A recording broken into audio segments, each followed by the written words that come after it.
Ni ada kesan jatuh. Kesan jatuh. Kok seat ni dah 5 tahun. Duduk kalau tempat keras sikit memang terasa. Ni ada kesan jatuh. Kesan jatuh. Atau duduk yang lama. Oh, RM1. Banyak RM1 dia. Ni, asal kan? Duduk lama statik duduk Kok seat puan ni dia terlipat dalam. Dia bukan C dah, dia terlipat jadi U dah. Lepas tu dia RM1. Bukan sakit sini je. Dia rasa sengal sampai sini semua. Sengal kan? Dia menyucuk, tak selesa sampai kaki. Sakit sangat ni. Memang sakit. Kurang sikit. Ni tengok ni. Ni sebelah kiri tadi. Ni kurang tak? Dan beza tak dengan tadi? Beza. Kurang dah. Kau tak pun rasa ni 5 tahun sakit kan? Sakit tu memang sakit. Sebab daripada nak simpan sakit tu tambah lagi 6 tahun ke tambah lagi setahun kan?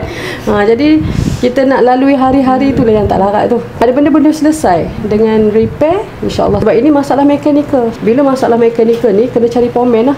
Kena repair balik dia punya structure dia, kena adjust balik. Mana yang lari satu ni dia akan bantu realignment balik. Dan kita bukan ambil bahagian tuan belakang saja, keseluruhan lah, bukan bahagian atas saja. Kita tengok semua sudut. Batang punggung dia, koksit dia, semua menyeluruh lah. Yang motherboard dia, lepas tu yang dia punya laluan saraf tu semua kita akan bantu sekali. Bukan nak kata pusat ni yang terbaik kan. Jadi maknanya mana yang kita boleh bantu kita bagi tahu. Dan di sini kita nampak dengan sesi check up pun dah boleh rasa ada beza ya puan. Itulah yang kita nak bagi tahu dekat puan untuk puan tengok before and after. Puan rasa punggung puan ada beza tak dengan tadi? Ada beza. Ada beza. Beza rasa macam mana? Macam lagi selesa nak selesa. Masya-Allah, alhamdulillah. Alhamdulillah. Ni demo sikit tadi lah ada beza sikit kalau tak duduk macam ni rasa tak selesa. Sebab tu rasa selalu kontrol jadi terbungkuk tu. Patutlah dia lari kan. Patut dia dah mula nak kontrol bongkok, sakit.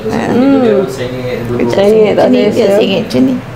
Nak bagi reda tak tegang kita bongkok, kita sengit kan. Lama-lama membentuklah badan. Baloi menangis tu. Baloi menangis.